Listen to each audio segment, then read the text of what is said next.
Hi there! Today on It Is a Keeper, I'm showing you how to make my loaded cauliflower casserole. This casserole is crazy good. It's packed with lots of fresh cauliflower, a creamy sauce, plenty of cheese, and of course, bacon. Because, well, isn't everything better with bacon? This loaded cauli casserole recipe goes bonkers every holiday on my website. There must be lots of you out there enjoying this deliciousness. So let's jump in and make it. Okay, so the first step in making our loaded cauliflower casserole is to get our cauliflower nice and tender. So I have a pot of boiling water here, and to that I am just going to add some salt. You want nicely salted water so that it gets into the cauliflower and seasons it. Then I have a head of cauliflower that I've cut up into little florets. We're just going to add that to our water, and we're just going to let this boil and become fork tender. It should only take 5 to 7 minutes or so. Okay, so while our cauliflower is cooking away, we're gonna get started on making the creamy sauce that's going over this casserole. So it starts with some mayonnaise. We're gonna get that into a large bowl. We're also going to add some sour cream.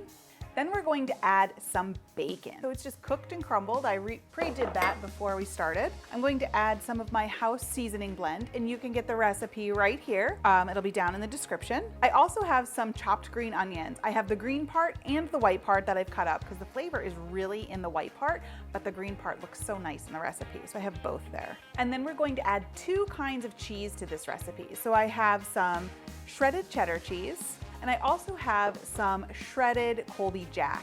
I love the way Colby Jack melts and gets all ooey and gooey in her recipes, so this is a must-have for me. But if you don't like it, feel free to use all cheddar or another cheese that you like.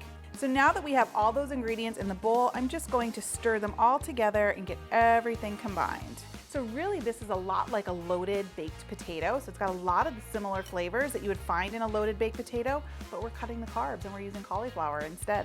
Okay, so we are ready with our mixture. We just need to add our cooked cauliflower to the bowl. Okay, so our cauliflower is cooked and I have it drained. And you know it's fork tender when you can stick a fork into it very easily and it comes right off. So this cauliflower is absolutely perfect.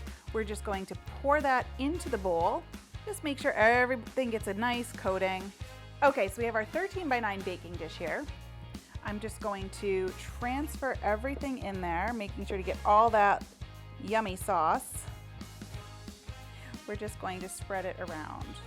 Okay, this is looking so good. Couple more quick things and we will be ready to put this in the oven. So I have some more cheddar cheese here that I'm just going to put on the top. I also have more of the Colby Jack cheese, so I'm also going to put that on top, and that melts so wonderfully. Last but not least, we are going to add some more bacon to the recipe. Just a little bit on top. So now that this is done, we are going to pop it into a nice hot oven and just get that cheese to melt beautifully. And then we'll be ready to dive in. All right, so our casserole is done, and just look at this cheesy goodness.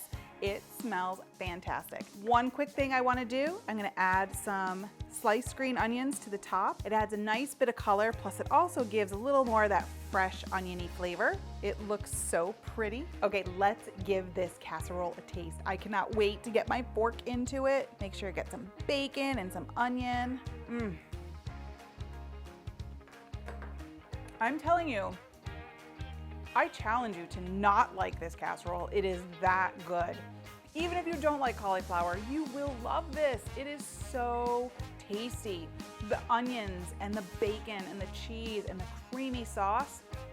Guys, this one is a keeper. Thanks for watching. You can get the full instructions in the video description below. Make sure you like, follow, and subscribe so you don't miss a single thing. And check out the rest of my videos where you can find more of my favorite easy recipes and quick tips. I'll see you next time. Bye-bye.